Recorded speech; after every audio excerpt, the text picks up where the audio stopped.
হাতে যদি থাকে মাত্র 10 মিনিট তাহলেই ঝটপট বানিয়ে নিতে পারেন এই টিফিন রেসিপিটি। এই রেসিপিটি দেখতে যেমন সুন্দর, খেতে ভীষণ মজা আর তেমনই হেলদি। এই নাস্তাটি একবার কাউকে খাওয়ালে বারবার রিকোয়েস্ট করবে এই রেসিপিটির জন্য।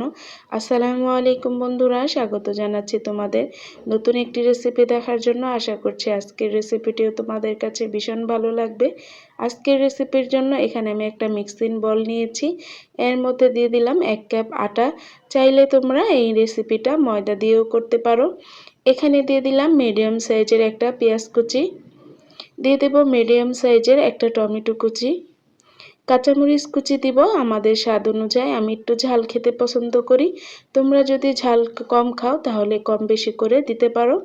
এখানে দিয়েছি ধনিয়া পাতা কুচি। দিয়ে আমি সবগুলো উপকরণ একটা চামচের সাহায্যে মিক্স করে নেব। মিক্স করা হয়ে গেলে এখানে দিয়ে দেব একটা ডিম,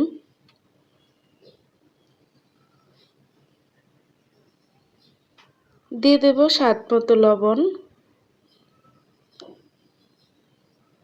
এখানে দিয়ে দেব হাফ চামচ আদা রসুন বাটা। চাইলে তোমরা এখানে একটু হলুদের গুঁড়াও ব্যবহার করতে পারো, কিন্তু আমার কাছে সাদাটাই বেশি ভালো লাগে, তার জন্য আমি আর হলুদ ব্যবহার করলাম না। এখন আমি ডিমটাকেও ভালো করে একটু মিক্স করে নিয়েছি। এখানে আমি নিয়েছি 1 কাপ নর্মাল পানি। নর্মাল পানিটাকে আমি হাফ কাপ দিয়েছি। দিয়ে এখন আমি ভালো করে একটু মিক্স করে নেব। আমার কাছে মনে হয়েছে যে হাত দিয়ে মিক্স করলে হয়তো ভালো হবে, তার জন্য আমি হাত দিয়ে ভালো করে চটকিয়ে নেব। দেখো বন্ধুরা আমি কিভাবে করে নিচ্ছি। তো আমি হাত দিয়ে চটকিয়ে নিয়েছি ভালো করে। এখন বাকি পানিটা আমি দিয়ে দেব। আমি 1 কাপ আটার জন্য 1 কাপ পানি একদম পারফেক্ট একটা মাপ। তো আমি আরও হাফ কাপ পানি ছিল, বাকি পানিটা দিয়েও আমি হাত দিয়ে ভালো করে এভাবে মিক্স করে নেব। ভিডিওর এই পর্যায়ে আমার সকল বন্ধুদের কাছে আমার একটাই রিকোয়েস্ট, প্লিজ একটি লাইক দিয়ে আমার ভিডিওটি দেখে নেবেন, আমার চ্যানেলটি সাবস্ক্রাইব করে আমার পাশে থেকে যাবেন বন্ধুরা।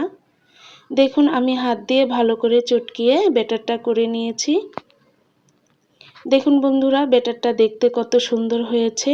আর 1 কাপ আটা নিলে 1 কাপ আটার সাথে 1 কাপ পানি একদম পারফেক্ট মাপ। তো এখানে আমি রেখে দেব 10 মিনিটের জন্য। চাইলে তোমরা সাথে সাথে বানিয়ে নিতে পারো, কিন্তু আমার হাতে সময় ছিল তার জন্য আমি একটু 10 মিনিট রেখে দিয়েছি। এখন চলে আসলাম 10 মিনিট পর। চুলায় আমি একটা প্যান বসিয়ে দিয়েছি। প্যানটা যখন হালকা গরম হয়ে গিয়েছে তখন আমি ব্যাটারটা দিয়ে দেব। দিয়ে এভাবে চামচের সাহায্যে একটু ছড়িয়ে দিতে হবে। দেখো বন্ধুরা আমি কিভাবে করে নিচ্ছি। এই নাস্তাটা দেখতে যেমন সুন্দর, খেতে ভীষণ মজা। সকালের নাস্তা বা বাচ্চাদের টিফিনে এই রেসিপিটি হবে একদম অসাধারণ। তো এক পাশ হয়ে গিয়েছে, এখন অল্প তেল দিয়ে আমি এভাবে করে ঘুরিয়ে ঘুরিয়ে এপাশ ওপাশ করে ভেজে নেব।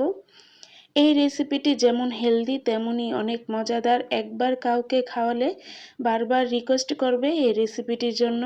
আর খুব সহজেই ঝটপট বানিয়ে নিতে পারেন বন্ধুরা এই রেসিপিটি। দেখুন আমার একটি নাস্তা তো বানানো হয়ে গিয়েছে। দেখুন বন্ধুরা দেখতে কত সুন্দর ও লোভনীয় লাগছে। একটা নাস্তা তো আমার তৈরি হয়ে গেল। এখন আরেকটা নাস্তা বানিয়ে আপনাদের সাথে শেয়ার করব। তার জন্য প্যানে আমি আরও কিছু ব্যাটার দিয়ে দিলাম। দিয়ে এভাবে চামচের সাহায্যে চারপাশ ছড়িয়ে নেব। যেমন হেলদি তেমন খেতে খুব মজা। বাচ্চাদের টিফিন বা সকালের নাস্তার জন্য এই রেসিপিটি হবে দারুণ।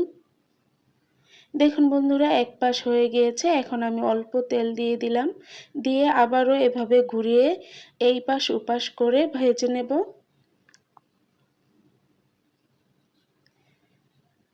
তো দেখুন বন্ধুরা আমার আরেকটা নাস্তা বানানো হয়ে গিয়েছে। এই নাস্তাগুলো তো এত বেশি মজা হয়েছিল যে ভাজার সাথে সাথে কিছু শেষ হয়ে গিয়েছে। দেখুন বন্ধুরা কত সুন্দর ও নরম হয়েছে, দেখেই বুঝে নিতে হবে বন্ধুরা। দেখুন কত সুন্দর হয়েছে নাস্তাগুলো, আর খেতেও ভীষণ মজা হয়েছিল। একবার হলো এভাবে ট্রাই করে দেখবেন বন্ধুরা। আজকের এই রেসিপিটি আপনাদের কাছে কেমন লাগলো অবশ্যই কমেন্টে জানাবেন। আপনাদের একটি কমেন্টে আমাকে অনেক উৎসাহিত করবে নতুন একটি ভিডিও বানানোর জন্য। সবাই ভালো থাকবেন, সুস্থ থাকবেন। আল্লাহ হাফেজ। আসসালামু আলাইকুম।